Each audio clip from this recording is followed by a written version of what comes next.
When I worked with teenagers in wilderness therapy, I would often ask them the question, what do you want from life? The vast majority of them would say something along the lines of, I just want to be happy. Many of them had put loads of work into that desire. They sought happiness in friendships and in drugs. They looked for pleasure in dangerous behaviors and sexual exploits. They tried to escape pain through smoking pot or avoiding school or family. And, they hated their parents for trying to stop them from enjoying life. The harder they tried to feel happy, the more miserable their lives became. In America, there's a constant pressure to feel happy all the time. Maybe it's because the pursuit of happiness is written into our Constitution, but somehow this is warped into a mixture of using happiness to sell product and a sense of shame for not feeling happy all the time. This idea of, you're not feeling happy? What's wrong with you? Research shows that the more pressure we put on ourselves to feel happy, the worse people feel. On a side note, making people feel miserable but promising them happiness if they buy your products happens to sell more products.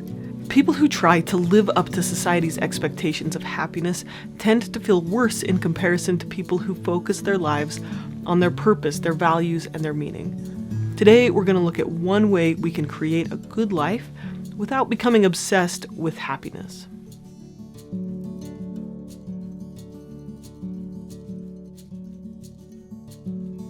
First, I just want to take a moment to mention today's sponsor. This video is sponsored by BetterHelp. BetterHelp is an online therapy provider that will connect you with licensed therapists in your state so that you can talk with them through video chats or through messaging or in other ways, and you can get help from a licensed professional from the comfort of your own home. One of the things I love about BetterHelp is that it's really accessible, it's easy to use, and it's quite affordable. So if you'd like to learn more, check out the link in the description for 10% off your first month. In my humble and perhaps pessimistic opinion, we've been duped into thinking that happiness is the goal of life. Happiness may be the outcome of a good life, but if you put all your efforts into happiness, you may end up feeling miserable. People who live rich and fulfilling lives focus on their purpose and their direction, their values, instead of putting all their effort into feeling happy. Check out this comic. I am not a happy person.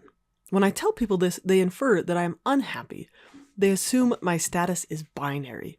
Either I'm a joyous triumph, or I'm a miserable wretch. They recognize no spectrum, only two states of being, happy and unhappy. But I've never felt happy. I felt joy, I felt bliss, but those feelings are ephemeral. Being happy implies permanence. It implies you completed all the prerequisites, and now you get to sit atop your giant pile of happy forever. Yay! It implies you won, you beat the boss, you made it. I just want you to be happy. You're a triumph. You're incredible. You're whole. When I disparage this idea of happiness, the counter-argument is always the same. Oh, I know, it's all about the journey. But that's not it either. The conversation about the journey is always coupled with the idea that the journey is a joyous one, rich with smiles and fun and laughter. Also, journeys require endpoints. Otherwise, you're not Frodo, you're just a homeless guy wandering around with stolen jewelry. The problem with happy is a lot like the problem with Pluto. I'm skipping this part. You guys should go to his website to read the rest of the article. Our sense of happiness is so brittle, it can be destroyed simply by asking whether or not it exists. Hello, strange creature. What are you doing? I'm slargnacking. What's slargnacking? Well, I take these blorks and I plug them into the claw like this. And if I arrange them in a certain way, they all start lighting up. It's beautiful. Thank you. How long have you been doing this? My entire life. Does it make you glorcappy? Glorcappy? Yeah, glorcappy. It's when you generally feel good all the time. You smile a lot because you're fulfilled. Oh, I don't know. I just like slargnacking. Sometimes my arms hurt from lifting these, and sometimes I get frustrated. But I find it meaningful. I guess I never really thought about it until now. I guess I'm not all that glorcappy. I guess I'm unglorcappy. That's too bad. It really is beautiful, though. Thank you Frowny face. Maybe I'm just built differently. Maybe I was born anxious and angry, and this is how I find peace with the universe. Maybe I truly am miserable, and everyone else is feeling something I'm not. Or maybe they're all full of crap. It's irrelevant, because I'm not happy, and I don't pretend to be. Instead, I'm busy, I'm interested, I'm fascinated. I do things that are meaningful to me, even if they don't make me happy. I run 50 miles at a time. I run over mountains until my toenails fall off. I run until my feet bleed and my skin burns and my bones scream. I read long, complicated books about very smart things. And I read short, silly books about very stupid things. I read until their stories are more fascinating to me than the people actually around me. I work for 12 hours a day. I work until I can't think straight and I forget to feed myself and the light outside dims to a tired glow. I work until I smell weird. When I do these things, I'm not smiling or beaming with joy. I'm not happy.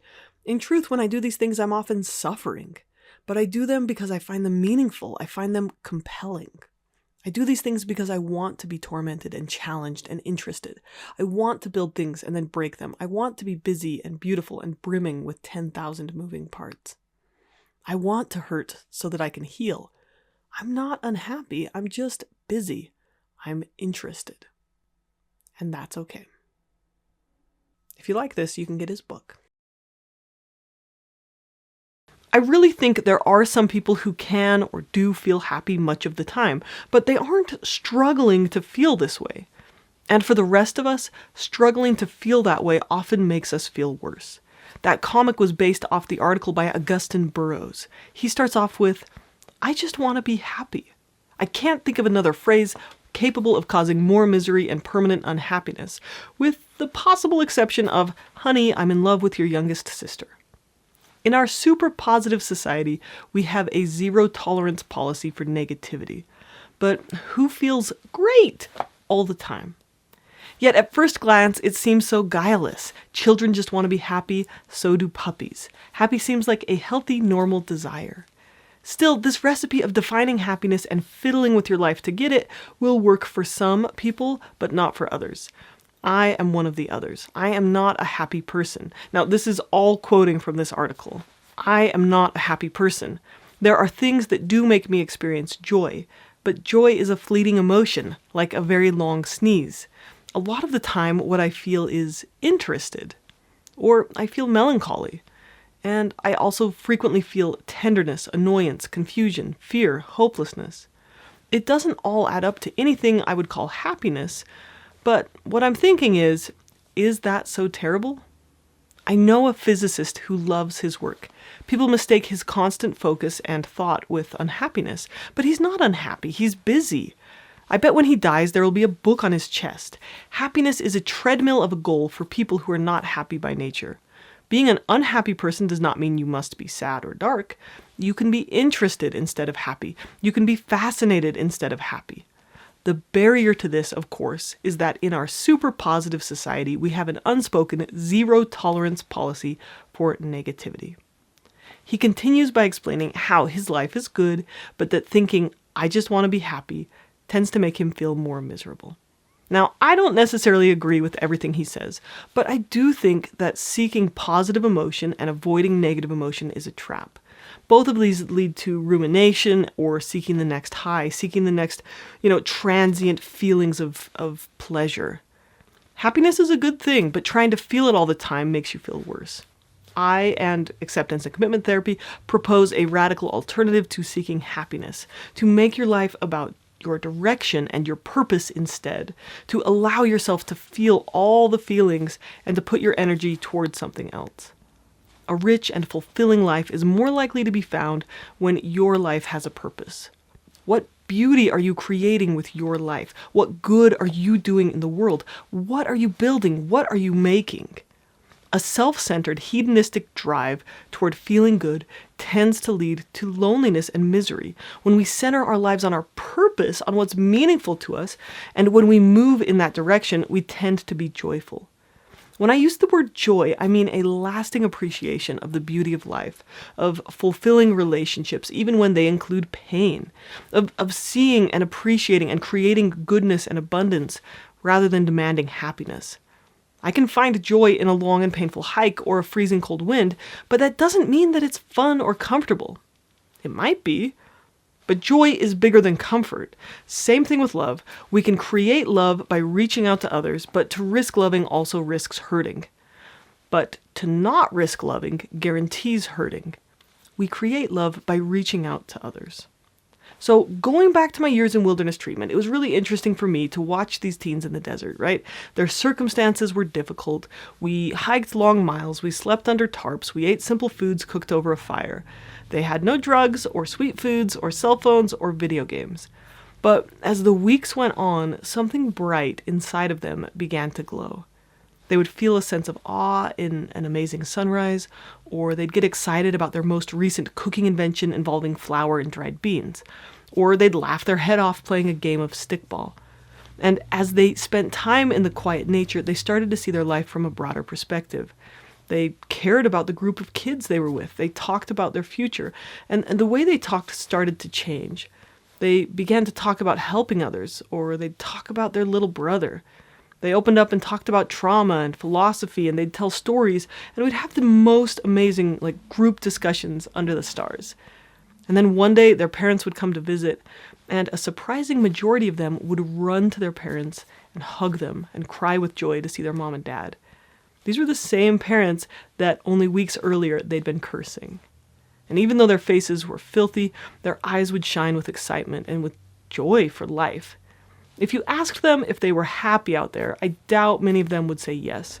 But if you asked them if it was worth it, many of them would say it was the best experience of their life so far. And just in case you're wondering, I do feel happy some of the time. And other times, I feel lots of intense emotions. Whether it's, crying in therapy with a client or feeling stressed about the next YouTube video.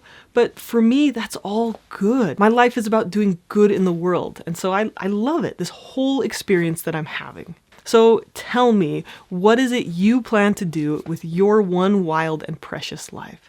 What do you want your life to be about? Your mortal life is just a short blip in eternity, but it matters. What are you going to put your energy towards?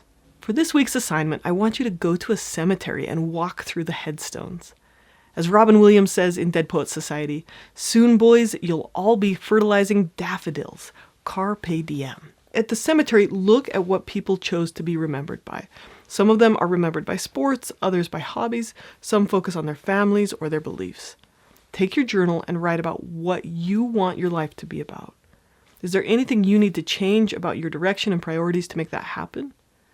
If you look at the big picture of your life, does that help you change your perspective on the momentary challenges of the now?